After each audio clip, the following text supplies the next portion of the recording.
Assalamualaikum warahmatullahi wabarakatuh. Saya Haryo Budi Saputro dengan NIM 2210502239 akan mempresentasikan tentang cetak sablon yang sesuai dengan judul proposal saya. Proposal saya yaitu berjudul Analisis Strategi Pemasaran dan Kebiasaan Konsumen, Studi Kasus Sablon Tangsel.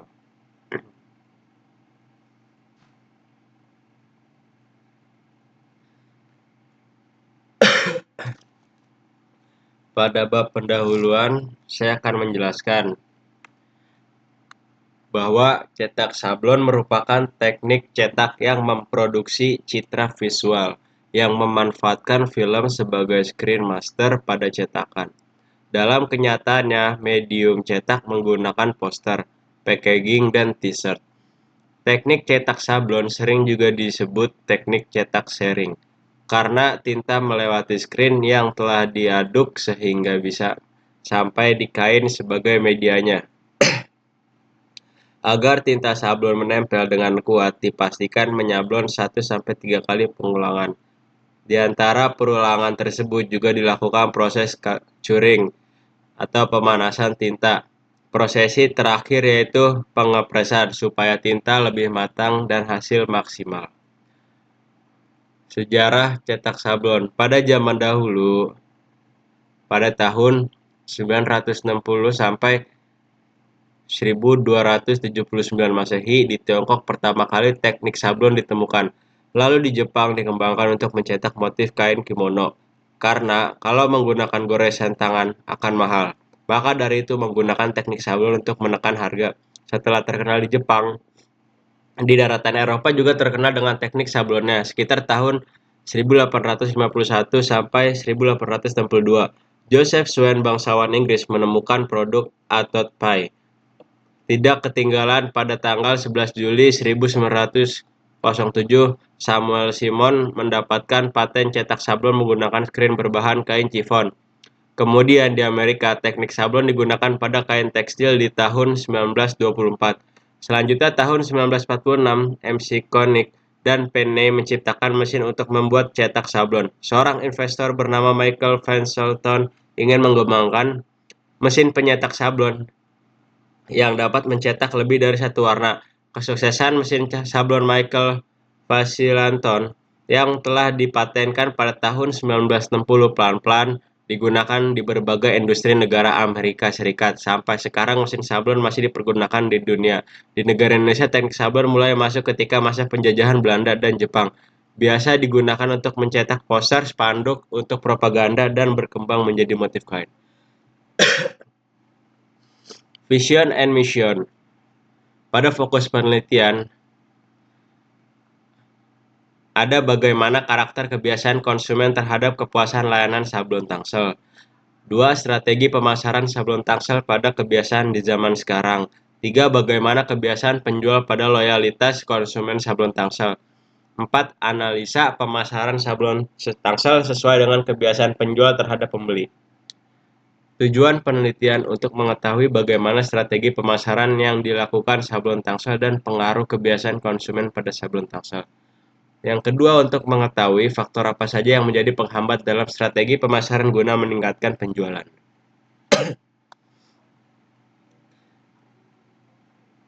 Di sini ada pengertian manajemen. Kata manajemen secara etimologis berasal dari bahasa Prancis kuno dan bahasa Italia. Dalam bahasa Prancis kuno, manajemen yang artinya seni mengatur dan melaksanakan. Sedangkan dalam bahasa Italia, manager yang artinya mengendalikan. Menurut John F. Mee dalam Aditama tahun 2020, manajemen adalah seni mencapai hasil yang maksimal dengan usaha yang minimal agar tercapai kesejahteraan baik bagi pemimpin ataupun pekerja juga masyarakat. Manajemen menurut Handoko pada tahun 1998 adalah proses yang dimulai dari perencanaan, perorganisasian, pengerahan hingga pengawasan jalankan usaha pada anggota organisasi dan sumber daya yang digunakan dalam organisasi dalam mencapai tujuan organisasi yang telah ditetapkan.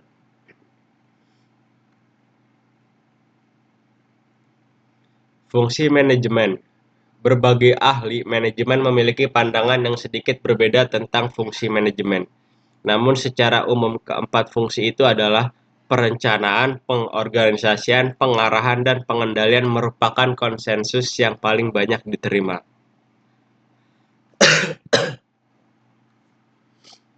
Pemasaran. Pemasaran adalah serangkaian aktivitas yang dilakukan oleh perusahaan untuk menciptakan, berkomunikasi, memberikan, dan mempertukarkan penawaran yang bernilai dengan pelanggan. Baik itu produk, jasa, atau ide, tujuan utama pemasaran adalah memenuhi kebutuhan dan keinginan pelanggan, membangun hubungan jangka panjang, serta mencapai tujuan bisnis. Serangkaian kegiatan atau proses yang dilakukan oleh perusahaan untuk mengenalkan, promosikan, dan mendistribusikan produk atau jasa kepada konsumen dengan tujuan untuk memenuhi kebutuhan dan keinginan mereka, sekaligus mencapai tujuan bisnis perusahaan. Tujuan pemasaran: memenuhi kebutuhan dan keinginan konsumen, meningkatkan penjualan, membangun citra merek, mencapai keuntungan, menciptakan hubungan jangka panjang dengan konsumen, memperluas pasar, dan meningkatkan pangsa pasar. Meningkatkan kesadaran tentang produk atau jasa. Dengan tujuan-tujuan ini, pemasaran tidak hanya berfokus pada penjualan semata, tetapi juga pada strategi jangka panjang yang mendukung pertumbuhan dan kesuksesan perusahaan. Manajemen digital marketing. Digital marketing atau pemasaran digital adalah segala bentuk aktivitas pemasaran yang dilakukan dengan pemanfaatan teknologi digital dan platform online seperti internet, media sosial, mesin pencari, email, aplikasi mobile, dan berbagai saluran digital lainnya. Tujuannya adalah untuk mempromosikan produk, layanan, atau merek kepada audiens yang lebih luas dengan cara lebih terjangkau dan efisien. Digital marketing mencakup berbagai strategi dan taktik yang bertujuan untuk menarik perhatian konsumen, membangun hubungan, serta meningkatkan penjualan atau konversi secara online.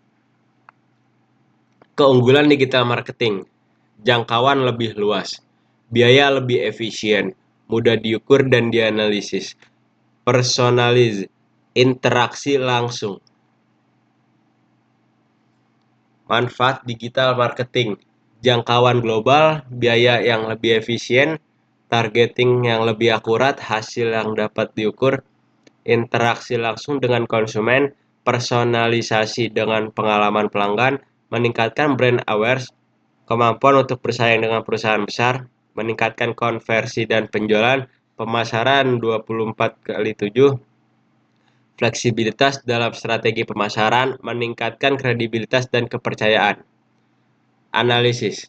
Analisis merupakan kegiatan yang meliputi beberapa aktivitas tersebut berupa membedakan, mengurai, dan memilah untuk dapat dimasukkan ke dalam kelompok tertentu untuk dikategorikan dengan tujuan tertentu, kemudian dicari kaitannya lalu ditafsirkan maknanya.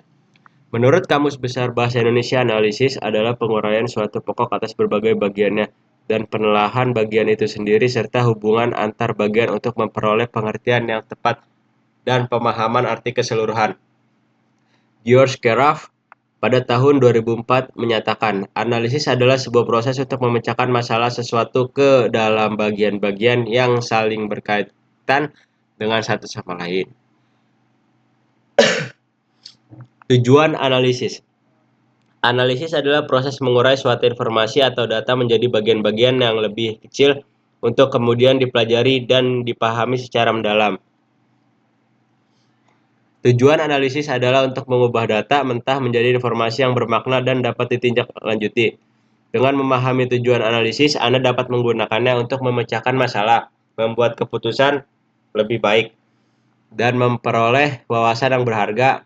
Dengan memahami tujuan analisis yang menggunakan alat tepat, Anda dapat memperoleh wawasan berharga dari data yang Anda miliki. Kebiasaan. Kebiasaan adalah pola perilaku yang dilakukan secara berulang-ulang dan cenderung otomatis. Ini adalah tindakan atau aktivitas yang kita lakukan tanpa terlalu banyak berpikir, karena sudah menjadi bagian dari rutinitas kita sehari-hari. Kebiasaan bisa bersifat sederhana seperti menggosok gigi setiap pagi atau kompleks seperti pola makan atau cara kita bekerja. Kebiasaan adalah bagian tak terpisahkan dari kehidupan kita. Dengan memahami bagaimana kebiasaan terbentuk dan berubah, kita bisa mengontrol hidup kita dengan lebih baik dan mencapai tujuan yang kita inginkan. Perilaku konsumen. Menurut American Marketing Association atau AMA dalam Peter dan Olson tahun 2013 yang diterjemahkan oleh Dwiandani, perilaku konsumen adalah dinamika interaksi antara pengaruh dan kesadaran perilaku dan lingkungan di mana manusia melakukan pertukaran aspek-aspek kehidupan. Dengan kata lain, perilaku konsumen melibatkan pemikiran dan perasaan yang mereka alami, serta tindakan yang mereka lakukan dalam proses konsumsi. Hal itu juga mencakup segala hal pada lingkungan yang mempengaruhi pemikiran, perasaan, dan tindakan tersebut. Menurut Kotler dan Keller tahun 2019, yang diterjemahkan oleh Sabran, perilaku konsumen adalah studi tentang bagaimana individu, kelompok, dan organisasi memilih, membeli, menggunakan, dan bagaimana barang, jasa, ide, atau pengalaman untuk memuaskan kebutuhan dan keinginan mereka. Menurut Giffrin dan Ebert tahun 2006 yang diterjemahkan oleh Wardani, perilaku konsumen adalah studi mengenai proses keputusan konsumen yang mendorong mereka membeli dan mengkonsumsi berbagai produk. Prosedur pengambilan data. Prosedur pengambilan data yang baik tentunya mempengaruhi kualitas penelitian. Metode yang baik tentu menghasilkan hasil yang akurat. Penelitian lapangan, field research, adalah suatu metode penelitian yang dilakukan di lingkungan atau situasi nyata, di mana penelitian mengumpulkan data secara langsung dari sumbernya, melalui pengamatan, wawancara, atau survei di lokasi yang relevan. Penelitian ini dilakukan dengan tujuan memperoleh informasi